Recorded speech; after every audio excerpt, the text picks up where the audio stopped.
Ayan yung ating latest update. Nilalagyan na ni Kuya Jerson ng ano. May pagitan niya, Kuya.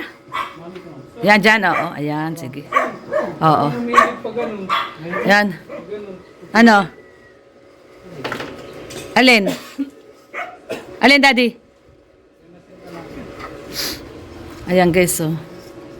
So, ito, nilalagyan na. Ay, mga kababayan. Ay, grabe, may nangangampanya, wala pa eleksyon, oh. Nasaan yung nangangampanya na yon? Nasaan na? Nasaan yung may sumisigaw? Nasaan? Nasaan? Ay, ayun! Nasa nasa Kapitolyo. Ayun, nasa Kapitolyo, oh. Sumisigaw. Ano pong ano? Presidente po? Presidente ng ano po? Ng TODA?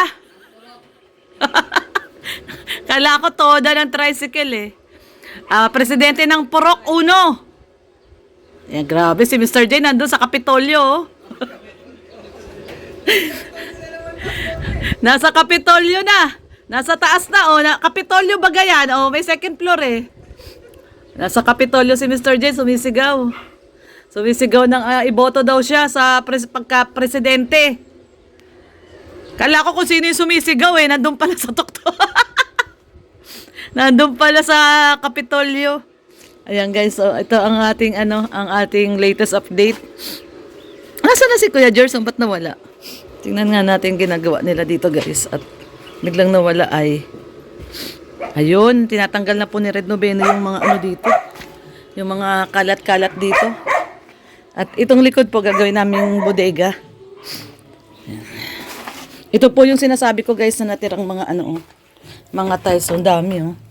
Ayan oh, dami namin natirang tiles oh. Di bali may paggagamitan pa naman tayo nito. Ayan yung mga natirang tiles po. Ang dami. Parang 2 box to oh. Tapos ito isang box. Ito isang box.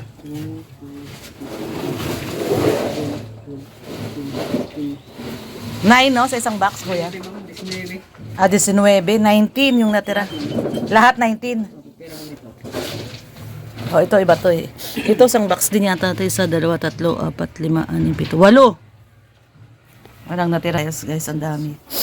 Ang ginagawa dito ni Red Noveno. Nililipat niya na dito yung mga ano. Dito eh. Bakit ano yung Daddy? Parang tingin dalga nun. Dapat hindi nyo nilagyan ng bakal. Ayan, nililipat na po ni Red Noveno dito yung yung ating mga abu-abubot. Ayan, magagamit natin yan pag nagpaano tayo.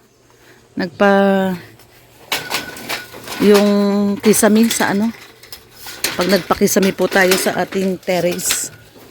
Marami pa po tayong magagamit dito eh. Ayan, katulad yan no, yung mga ano tawag dyan? Parlins. Ayan, mga pwedeng parlins po yan eh, yung kinakabit sa kisame. Ayan. Ayan. Pataas.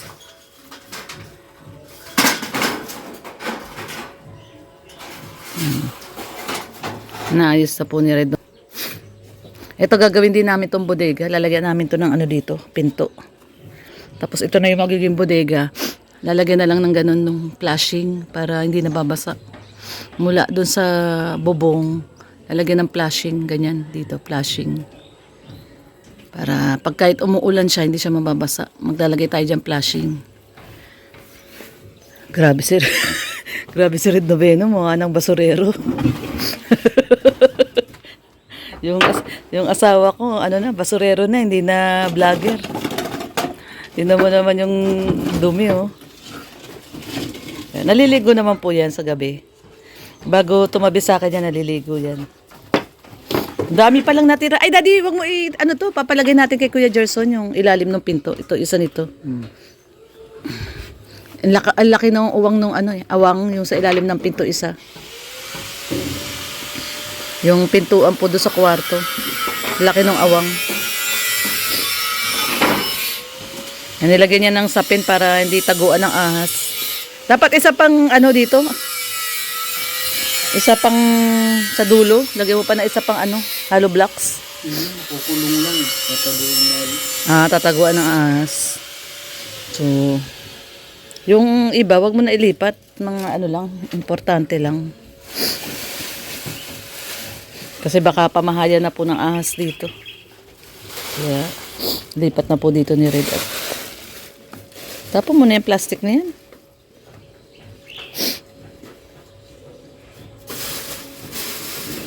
Yung papasukan niya yung dulo ng tubo at baka bahaya ng ahas. Baka mabasag yung hollow blocks. Baka kasi ano, pamahayan ba ng ahas, guys?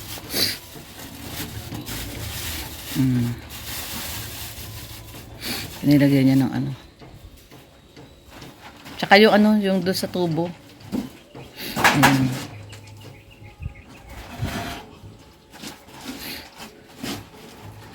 Tsaka yung tubo na yan, yung orange.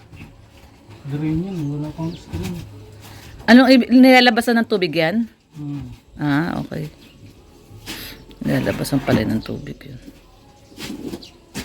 Yung isa na yan, kunin mo at papalagay natin kay Kuya Gerson ngayon.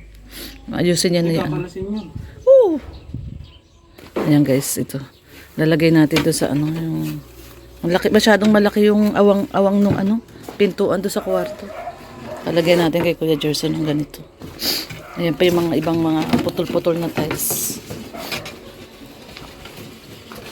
Ayan mga yan papagawa po tayong kulungan ni Sydney. Ay ni Sydney, ni Summer.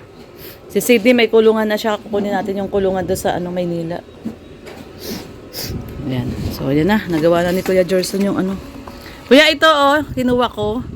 Palagay doon sa ilalim ng pinto. Doon baga sa kwarto, sa kabila, ang laki ng awang. Lumalabas yung lamig ng aircon. Ayan na, nagawa na ni Kuya Gerson yung ating Do-Re-Mi. Do-Re-Mi pa sol la ti do. Ayan po guys yung sinasabi kong Do-Re-Mi. Ayan si Mr. J Mr. J, anong nangyari sa bakod mo? Tumumba na. Tumumba na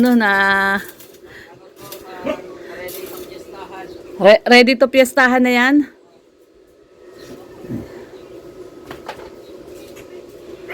Nagpalaba si Mr. J. Nagpalaba ka, Mr. J? Nagpalaba kay Ate Amor? Kahapon nagpalaba si Mr. J. Nakita ko si Ate Amor, dami nilabahan.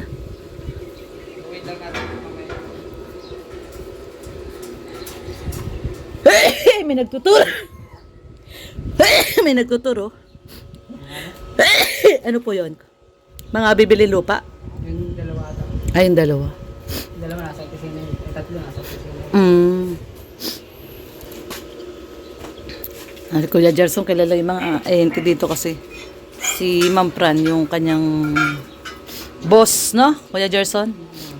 May-ari po nito. Yan pala ang kanyang boss. Ayan na guys, yung design natin. Do, re, mi, fa, sol, la, ti, do. Ayan o. Do, re, mi, fa, sol, la, ti, do. Hindi, ano lang po yan.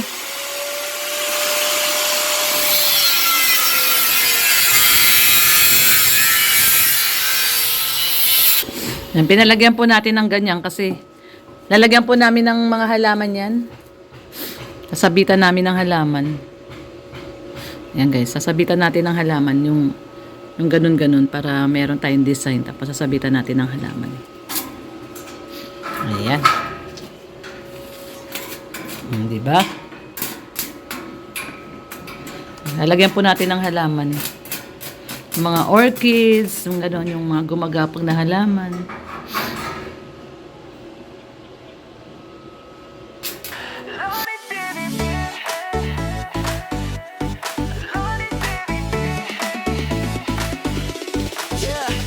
Sa bawat lakad ng kamera mo, may ngiti kang hatid sa mundo.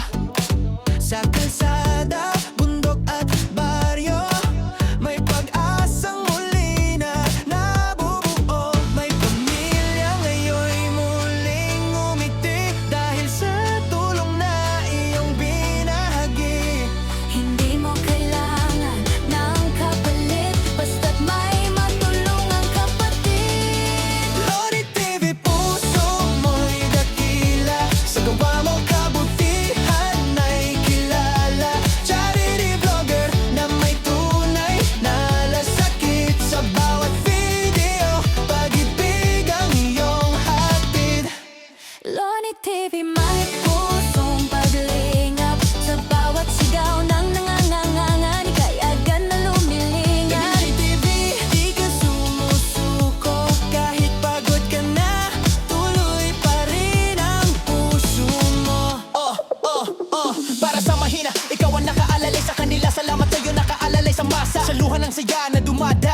Kasabay ng tawa ng bata muling kumakaway. Bigas at pagkain, gamot at damit. Pag-aasa ang laging iyong dala sa bawat bisita't saglit. Di mo man sila kadugo o kaano-ano, tinuring mo pamilya sa puso mo. Sa loob mong siksik sa pagmamahal, nagiging liwanag sa gabing madilim at banal. Loni TV, puso mo'y dakila. Sa gawa mo kabutihan ay kilala. Charity vlogger na may tunay na masakit. Sa bawat video, pag-ibig ang iyong hatid. Hindi hadlang ang pagod at ulan.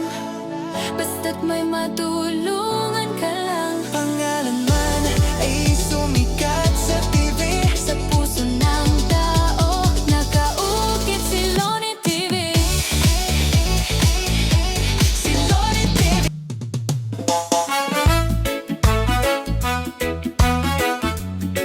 Na-na-na-na-na.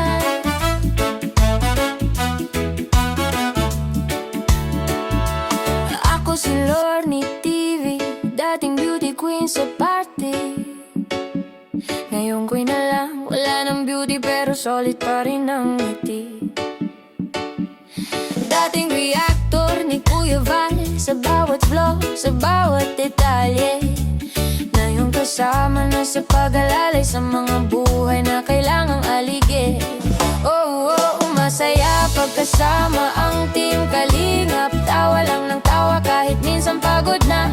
Pag may kainan, present ang samahan. Barkadang parang pamilya. Sa team Kalingap na bago ang buhay namin. Ko at ni Red Noveno, salamat sa atin. Masaya pagkasama ang team Kalingap. Dito ako, dito na ang simpleng araw, pero makulay kapeng mainit. Kwento na sunod-sunod, may misyon tayo sa bawat barangay. Lakad ba more, kahit pawis ang sagot, yeah. Si Red sa tabi, ramdam ko ang lakas. Magkahawak kamay sa hirap at saya. Habang si Val gabay sa bawat hakbang, parang ilaw sa gitna ng bagya. Masaya pagkasama ang team Kalingap. Tawa lang ng tawa kahit minsan pagod na. Pag may kainan, present ang samahan. Barkadang parang pamilya. Sa team Kalingap na bago ang buhay namin. Ko at ni Red Noveno, salamat sa atin. Masaya pagkasama ang team Kalingap. Dito ako, dito na. Dating panood lang sa maliit na screen, ngayon kasama na sa totoong eksena. Di na pangarap lang ang tumulong, totoong kamay na ang nakaabot sa problema. Masaya pagkasama ang team Kalingap. Tawa lang ng tawa kahit minsan pagod na. Pag may kainan, present ang samahan. Barkadang parang pamilya. Sa team Kalingap na bago ang buhay namin. Ko at ni Red Noveno, salamat sa ating. Masaya pagkasama ang team Kalingap. Dito ako,